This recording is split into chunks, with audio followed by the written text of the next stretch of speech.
Hi guys, मैं हूं अंकित कुमार और आप देख रहे हैं माय यूट्यूब चैनल कोचिंग गुरु।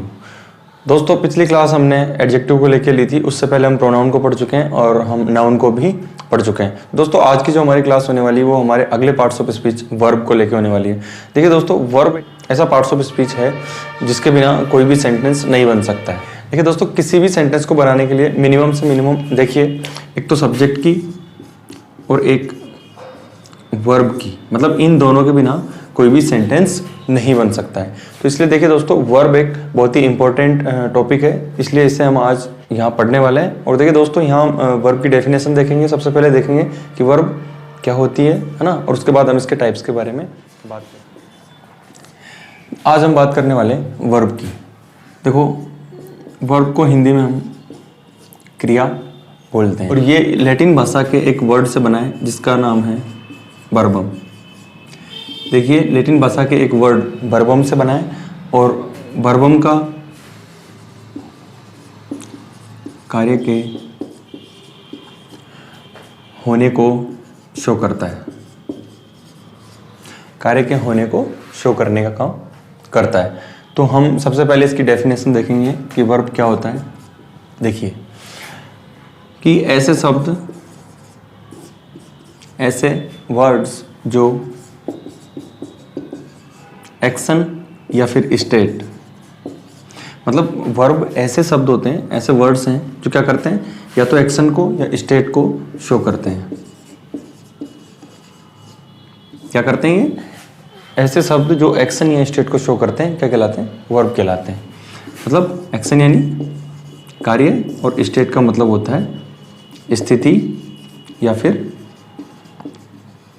अवस्था। मतलब एक सेंटेंस में किसी कार्य के होने या किसी अवस्था या किसी स्थिति के बारे में जो शब्द हमें बतलाते हैं वो क्या कहलाते हैं? वर्ब। डेफिनेशन देखते हैं कि ऐसे वर्ड्स जो सेंटेंस में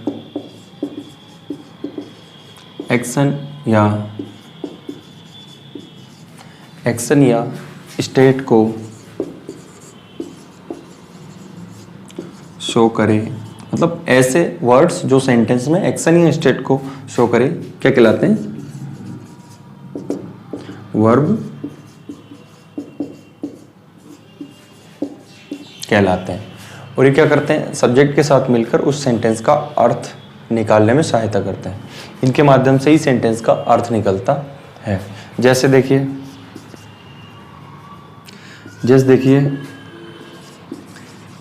प्ले, ईट, राइट, टीच, है ना, एटसेट्रा। मतलब प्ले हो गया, ईट हो गया, राइट हो गया, टीच, ये सारे क्या कहलाते हैं? ये वर्ब कहलाते हैं। प्ले यानी खेलना, ईट यानी खाना, राइट यानी लिखना, टीच यानी पढ़ाना। देखिए दोस्तों, एक चीज़ और हम कह सकते हैं कि हिंदी शब्दों के अंत में ना आता है। ये जो वर्ब हैं, इनके जो हिंदी शब्द हैं उनके अंत में क्या आएगा? ना आएगा। जैसे यहाँ देखिए, प्ले यानी खेलना, मतलब ना आ रहा है। ईट यानी खाना, ना आ रहा है ना। लिखना में ना आ रहा है ना। पढ़ाना, इसमें भी ना आ रहा है। मतलब एक चीज़ हमारे समझ में आई कि ऐसे शब्द जो सेंटेंस में किसी एक्शन या स्टेट को शो कर रहे हैं वर्ब कहलाते हैं। और ये क्या करते हैं? सेंटेंस को अर्थ प्रदान करने का काम करते हैं। जैसे देखिए, हमने यहाँ देखा था प्ले, ईट, राइट, टीच। और एक चीज़ और देखी हमने कि हिंदी शब्दों के अंत में ना आता है। जैसे खेलना में ना आ रहा है, खाना में आ रहा है, लिखना, पढ़ाना, पीना, चलना, है ना, घूमना, रोना, पीटना। तो सब में हिंदी शब्दों में क्या आता है? अंत में ना आता है। तो दोस्तों, ये तो थी वर्ब की डेफिनेशन। और हमने देखा कि वर्ब किस शब्द से बना है। Types of verb. देखिए, सबसे पहले मेन वर्ब। एक नंबर पे पढ़ते हैं हम क्या? Main verb. इसके बाद में आती है एक्सुलरीज, तो पहली मेन वर्ब, दूसरी होगी एक्सुलरी वर्ब, और इसके बाद में 3 नंबर पे आती है हमारी ट्रांजिटिव वर्ब, इसके बाद 4th नंबर पे आती है हमारी इंट्रांजिटिव। मतलब पहले नंबर पे मेन वर्ब, दूसरे पे एक्सुलरी वर्ब, तीसरे पे हम ट्रांजिटिव वर्ब, और 4 नंबर पे आती है हमारी इंट्रांजिटिव वर्ब। इसके बाद 5 नंबर आती है हमारी फाइनाइट वर्ब, उसके बाद 6 नंबर पे आती है हमारी इन्फिनिट, या जिसे हम नॉन फाइनाइट के नाम से जानते हैं। पहले नंबर पे मेन वर्ब होगी, दूसरे नंबर पे एक्सुलरी वर्ब होगी, तीसरे नंबर पे ट्रांजिटिव वर्ब होगी, चौथे नंबर पे हम इंट्रांजिटिव को पढ़ते हैं, 5वें नंबर पे फाइनाइट या फिनिट, है ना, और 6 नंबर पे इनफाइनाइट वर्ब। ये हमने पढ़े थे वर्ब्स के टाइप्स। अब हम इन सभी टाइप्स का 1 बाय 1 डिटेल यहाँ डिस्कशन करने वाले हैं। तो सबसे पहले हम पढ़ेंगे टाइप्स ऑफ वर्ब में सबसे पहला जो इसका टाइप है मेन वर्ब। देखिए दोस्तों, मेन वर्ब पढ़ेंगे कि मेन वर्ब किसे कहा जाता है। देखिए, ऐसे वर्ब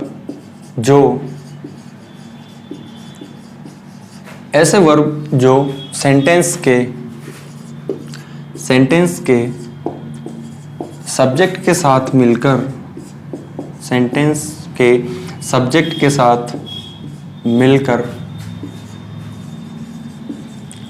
सेंटेंस का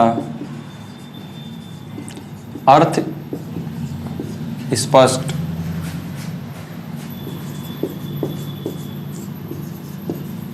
करते हैं।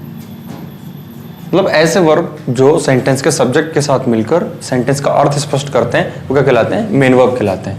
जैसे देखिए, ही प्ले, तो यहाँ प्ले क्या है? ये मेन वर्ब है और ये इस सब्जेक्ट के साथ मिलकर इसका अर्थ स्पष्ट कर रहा है कि वह क्या करता है? प्ले यानी खेलता है, वह खेलता है। जैसे आई टीच, है ना, एटसेट्रा। तो यहाँ टीच क्या है?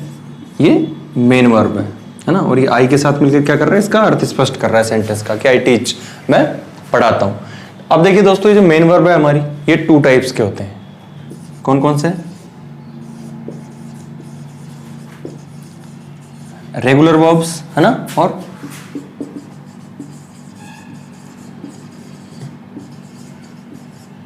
Irregular verbs.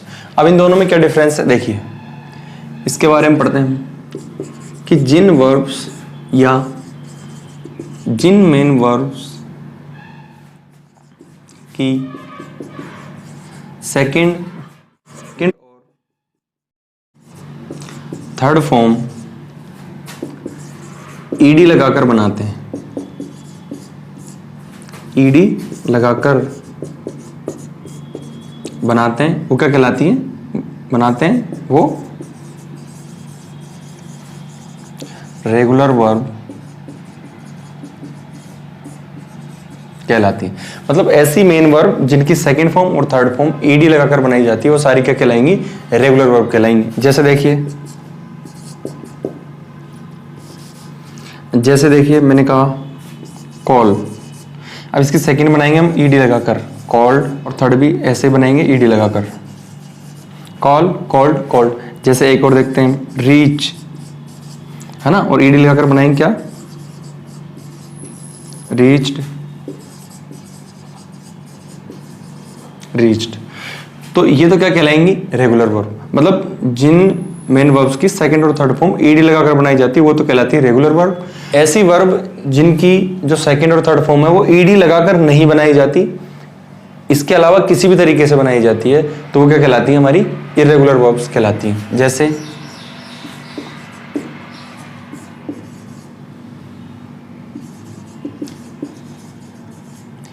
जिन मेन वर्ब की सेकंड और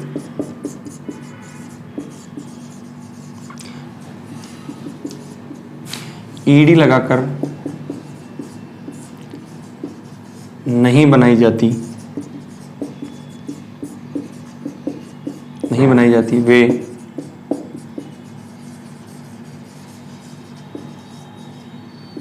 इर्रेगुलर वर्ब कहलाती है।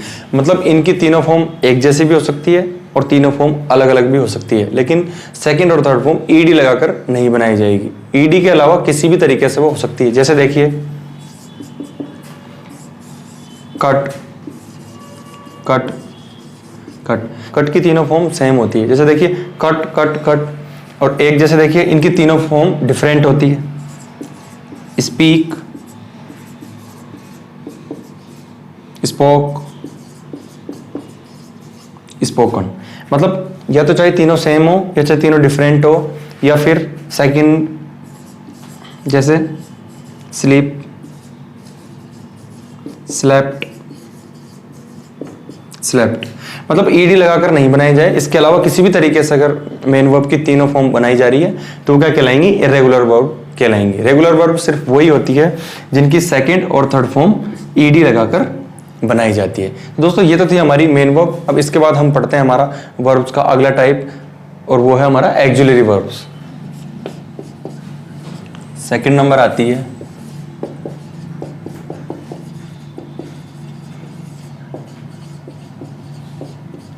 Axillary verb. देखिए दोस्तों, एक्सिलरी वर्ब कैसी वर्ब होती है? ऐसे वर्ब जिनका मतलब ऐसे वर्ब जिनका स्वतंत्र अर्थ नहीं होता,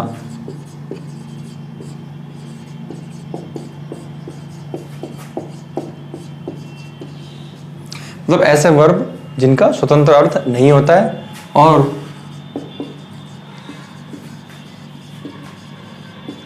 सेंटेंस के सब्जेक्ट के साथ, सेंटेंस के सब्जेक्ट के साथ लगकर अर्थ स्पष्ट करने में, अर्थ स्पष्ट करने में सहायता करती हैं, है ना। ऐसी वर्ब जिनका स्वतंत्र अर्थ नहीं होता है लेकिन सेंटेंस के सब्जेक्ट के साथ लगकर अर्थ स्पष्ट करने में क्या करती हैं? सहायता करती हैं। तो ऐसी वर्ब क्या कहलाती है? हमारी एक्सिलरी वर्ब कहलाती है। ये टू टाइप्स की होती है। एक हम इनको डिवाइड करते हैं, प्राइमरी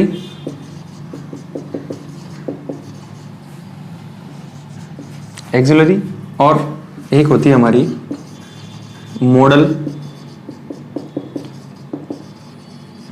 एक्सिलरी। देखिए प्राइमरी एक्सिलरीज में हमारी आती है बी की फॉर्म, है ना, is, are, am, was, were, been, और इसके बाद आती है हैव की फॉर्म, है ना, और एक आती है हमारी डू की फॉर्म। मतलब बी की फॉर्म, हैव की फॉर्म और डू की फॉर्म, ये हमारी क्या कहलाती है? प्राइमरी एक्सिलरीज कहलाती हैं। और मॉडल एक्सिलरीज में आते हैं, जैसे देखिए can, could, may, might,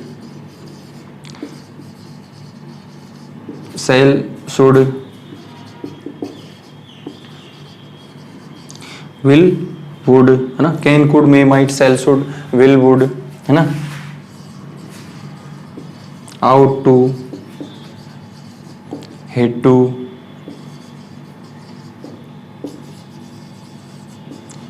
need not, etcetera. मतलब ये क्या करती हैं? इनका स्वतंत्र अर्थ नहीं होता, लेकिन प्राइमरी एक्सिलरीज और मॉडल एक्सिलरीज ये मिलकर सेंटेंस का अर्थ स्पष्ट करने में सहायता करती है। मॉडल्स तो मनोभावों को व्यक्त करने के लिए यूज होते हैं, मॉडल्स मनोभावों को व्यक्त करने के लिए यूज होते हैं, और ये प्राइमरी एक्सिलरीज सेंटेंस के अर्थ को स्पष्ट करने में सहायता करने का काम करते हैं। तो दोस्तों ये तो थी हमारी एक्सिलरी वर्ब। अब इसके बाद हम हमारा अगला टाइप पढ़ते हैं और वो हमारा ट्रांजिटिव वर्ब।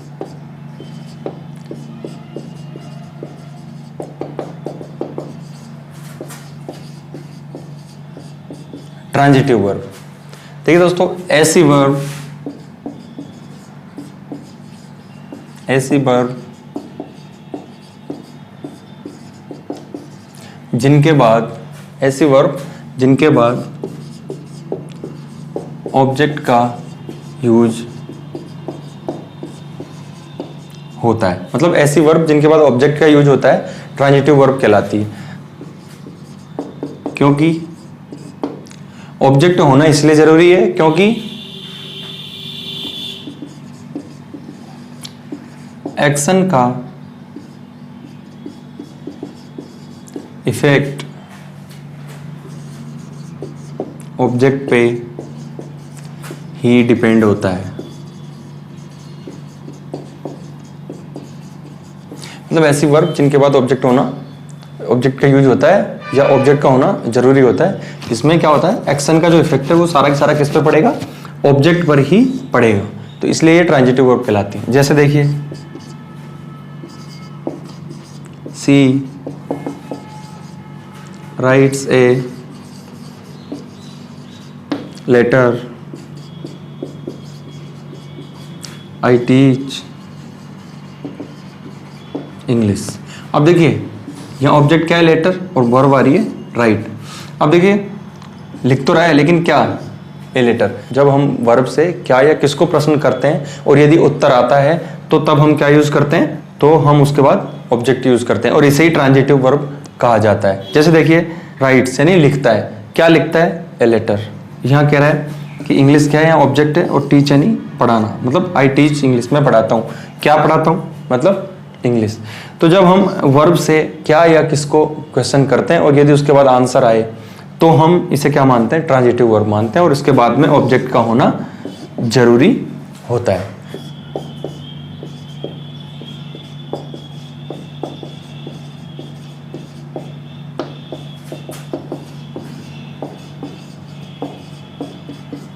इंट्रांजिटिव वर्ब, देखिए ऐसी वर्ब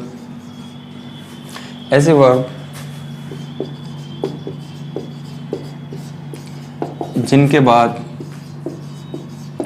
ऑब्जेक्ट की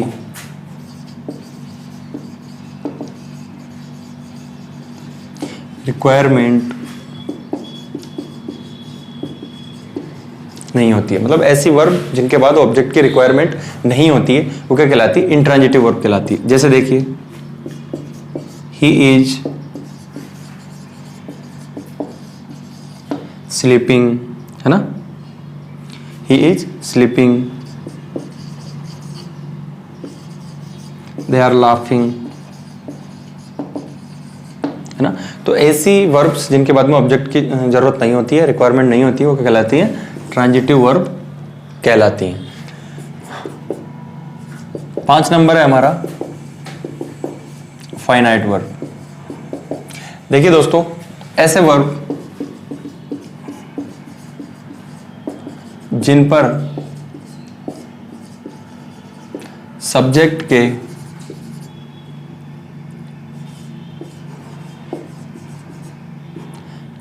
के नंबर और पर्सन का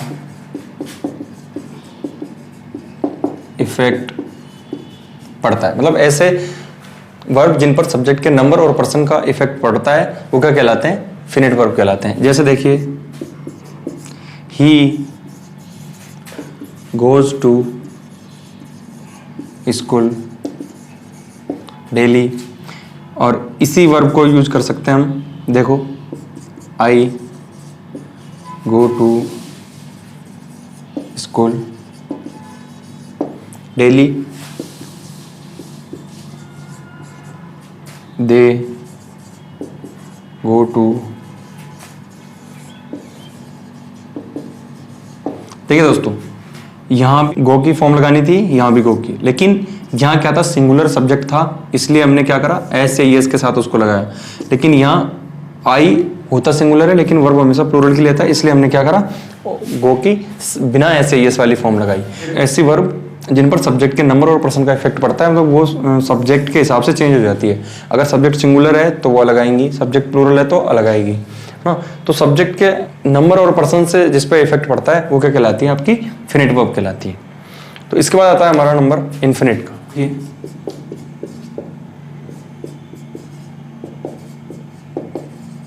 इनफिनिट या नॉन फाइनाइट।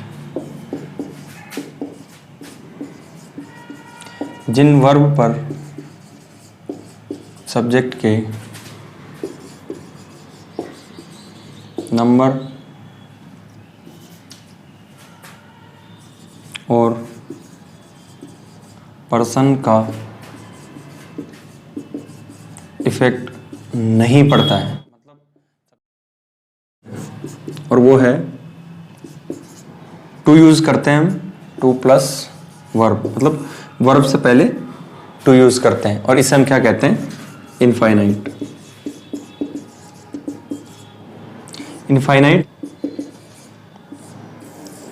इनफाइनाइट या इन्फिनेटिव वर्ब इसे हम कहते हैं। जैसे देखिए, I like to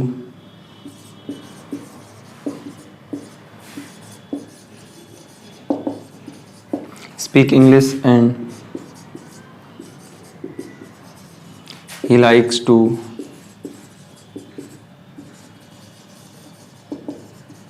speak English। देखिए यहाँ भी वही टू स्पीक आ रहा है, यहाँ भी वही टू स्पीक आ रहा है, और वर्ब के सबसे पहले यहाँ टू लग गया, इसलिए हम इसे क्या कहते हैं, इन्फिनेटिव वर्ब कहते हैं। देखिए दोस्तों, जिन वर्ब पर सब्जेक्ट के नंबर और पर्सन का इफेक्ट नहीं पड़ता है और वर्ब से पहले टू लग जाता है ना, तो इसे क्या कहते हैं, इन्फिनेटिव वर्ब कहते हैं। जैसे देखिए, I like to speak English and he likes to speak English. तो दोस्तों ये तो थी हमारे वर्ब। इसके बाद हम हमारा अगला पढ़ेंगे एडवर्ब।